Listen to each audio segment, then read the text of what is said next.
النهارده عرفنا نعمل ترابيزه نفطر عليها او مكتب نذاكر عليه، وكمان ما ياخدش مساحه خالص. واقول لكم على المفاجاه، زي ما عودتكم هتركبوا بنفسك. زي ما حضراتكم شايفين احنا ركبنا الاتنين كابولي في قلب الرف مقاسه 80 في 50 سنتي، نقدر نعمله طوله لغايه متر زي ما احنا عايزينه، ممكن اطول.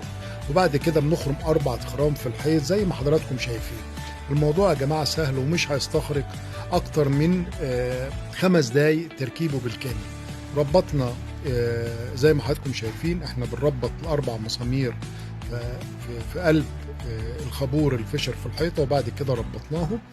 وبالشكل ده كده احنا عملنا المكتب زي ما حضراتكم شايفين. يلا بينا نتفرج عليه مع بعضينا. زي ما حضراتكم شايفين هو ثبت على الحيطه، عملت ارتفاعه من الارض 80 سنتي وثابت اهو. وبعد كده زي ما حضراتكم شايفين بقفله على الحيطه، مش واخد اي مساحه. بعد كده رفعته لفوق اتفتح زي ما حضراتكم شايفين. الموضوع سهل، وعايز اقول لكم ان هو جامد ومتين.